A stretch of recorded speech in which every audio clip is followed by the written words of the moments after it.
السلام علیکم ورحمۃ اللہ وبرکاتہ۔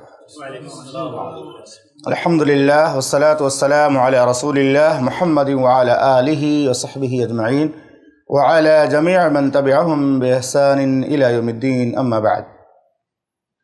معزز محترم سامعین اکرام، دینی اور اسلامی بھائیو، آج ہمارے سامنے ریاض الصالحین کی حدیث نمبر 39 ہے، جس کا موضوع ہے کہ اللہ رب العالمین اپنے محبوب بندوں ہی کو مصیبتوں سے دوچار کرتا ہے۔ راوی حدیث ابو ہریرہ رضی اللہ تعالیٰ عنہ میں بیان کرتے ہیں، محمد رسول اللہ صلی اللہ علیہ وسلم نے فرمایا، من یرد اللہ بہ خیرا یصب منہ، اللہ تعالیٰ اپنے جس بندے کے ساتھ خیر کا ارادہ کرتا ہے مصیبتوں میں اسی کو گرفتار کرتا ہے۔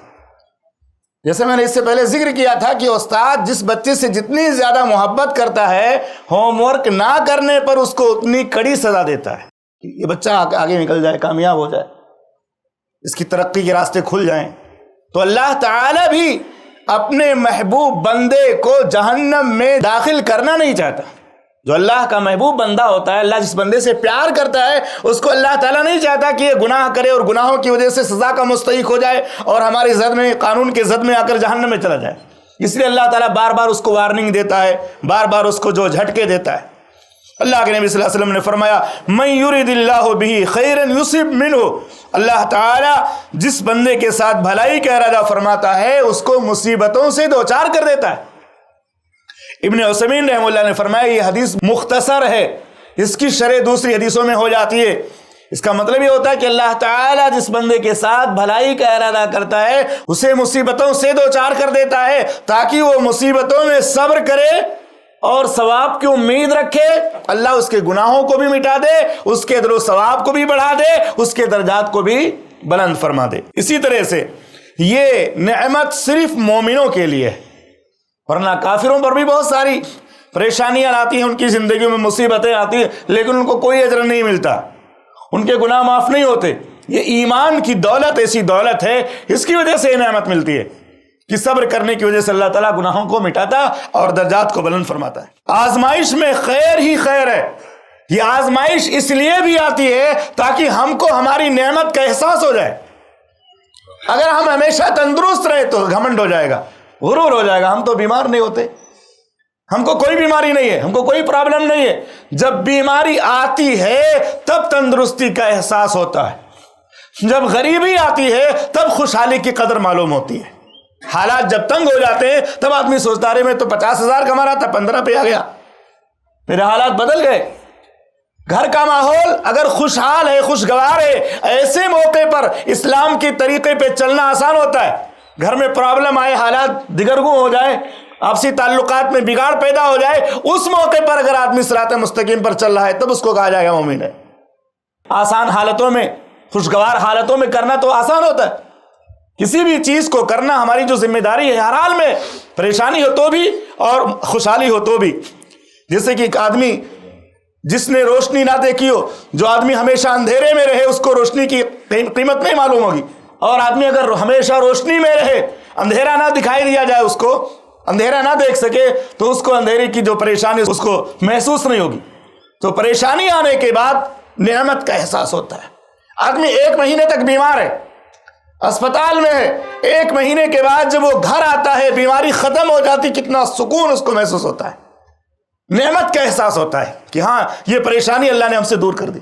تو یہ جو پریشانیاں آتی ہیں، ان پریشانیوں کا ایک فائدہ یہ بھی ہوتا ہے کہ اللہ کی نعمت کا احساس ہوتا ہے۔ آدمی مصروفیات میں مشغول ہے، اس کو چھٹی نہیں مل رہی، اللہ نے اس کو نعمتوں سے نوازا، تھوڑا اس کو فارغ البال بنا دیا، اس کو نعمت کا احساس ہوگا، ہاں ابھی تک ہم پریشان تھے، اب اللہ نے راستہ کھول دیا، آسانی دے دی۔ یہ اسی طرح سے آدمی فرصت میں رہے، اللہ تعالیٰ مشغول کر دے۔ تو یہ ساری چیزیں ہیں۔ اسی طرح سے اللہ رب العالمین کی طرف رجوع کا مزاج بنتا ہے۔ جب انسان آزمائش میں آتا ہے تب اللہ کی طرف بھاگتا ہے، دوڑتا ہے، انسان کی فطرت۔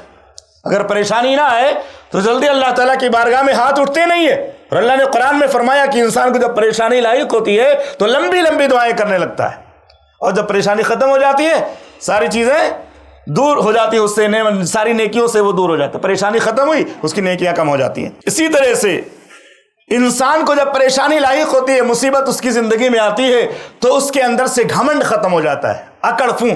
بہت سارے لوگ اکڑتے ہیں، دولت، ہمارے پاس دولت ہے، ہمارے پاس شہرت ہے، ہمارے پاس یہ ہے، ہمارے پاس وہ ہے. لیکن جب اللہ چھین لیتا ہے تب پتہ چلتا ہے کہ اللہ نے دیا تھا لے لیا، ہماری تو کوئی اہمیت نہیں ہے، کوئی قدر و قیمت نہیں ہے. تو اللہ تعالیٰ جب پریشانیوں سے دوچار کرتا ہے تو انسان کے اندر عاجزی بھی پیدا ہوتی ہے. آخری بات میں بیان کر کے میں بات ختم کرتا ہوں. جیسے کہ آزمائش کی بات ہم بار بار سن رہے ہیں. اللہ کے نبی صلی اللہ علیہ وسلم نے فرمایا 2 گناہ ایسے ہیں کہ ان گناہوں کی سزا اللہ دنیا میں بھی دیتا، مرنے کے بعد بھی دے گا. یہ 2 گناہ جو ہیں، والدین کی نافرمانی، رشتہ داروں کے ساتھ بدسلوکی، والدین کی نافرمانی، دونوں ایک ہی معنی میں ہے. اور دوسرا کسی کے ساتھ ظلم. یہ گناہ کرنے کے بعد اگر کسی کو اس پر اللہ سزا دے رہا ہے تو اس سے اس کے گناہ معاف نہیں ہوں گے، سزا کے طور سے ہے نا. اللہ کے نبی صلی اللہ علیہ وسلم نے فرمایا ڈبل عذاب ہے. والدین کو ستانے والا دنیا میں بھی عذاب سے دوچار ہوگا اور مرنے کے بعد بھی عذاب سے دوچار ہوگا. لوگوں پر ظلم و زیادتی کرنے والا، لوگوں کی آہوں کا اور لوگوں کی بد دعاؤں کا مستحق بننے والا، دنیا کے اندر بھی لوگوں کی بد دعا کی وجہ سے وہ پریشانی سے دوچار ہوگا اور آخرت میں بھی ہوگا. تو ان 2 گناہوں سے خاص طور سے بچنا چاہیے. والدین کی نافرمانی، رشتہ داروں کے ساتھ بدسلوکی، رشتہ داروں کو پریشان کرنا اور لوگوں پر ظلم کرنا. خاص طور سے حدیث میں اس کا ذکر کیا اللہ کے نبی صلی اللہ علیہ وسلم نے کہ ان دونوں گناہوں کی سزا اللہ دنیا میں بھی دیتا ہے اور مرنے کے بعد بھی دیتا ہے. اللہ تعالیٰ خاص طور سے ہمیں والدین کے ساتھ حسن سلوک کی توفیق عطا فرما اور لوگوں کے حقوق کو ادا کرنے کی توفیق عطا فرما. ظلم اسی کو کہتے ہیں کہ آدمی کسی کا حق مار لے. کسی کے حق کو مارنا اسی کو حقوق العباد بھی کہا جاتا ہے. بندوں کے حقوق کی ادائیگی کرتے رہو گے آپ ظالم نہیں بنو گے. اللہ کے جو حقوق ہیں وہ تو اللہ تعالیٰ کسی طرح سے توبہ کرے، آدمی معافی مانگے تو اللہ معاف کر دیتا ہے، لیکن بندوں کے حقوق اللہ معاف نہیں کرتا. اللہ سے دعا ہے کہ رب العالمین ہمیں ہر طرح کی پریشانیوں مصیبتوں سے محفوظ فرما اور ہمیں اس دنیا میں ایمان پر ثابت قدم رکھ اور ایمان کے ساتھ موت نصیب فرما. آمین. وصلی اللہ علیہ نبی الکریم. ایسے ہی فائدہ مند اسلامک ویڈیوز دیکھنے اور منہج سلف پر کتاب و سنت کی تعلیمات کو عام کرنے میں ہمارا تعاون کرے تاکہ آپ کے لیے ذریعہ نجات، جنت کے حصول کا سبب، ساتھ ہی مال میں برکت و اضافے کا ذریعہ بھی بنے. آمین. جزاک اللہ خیرن.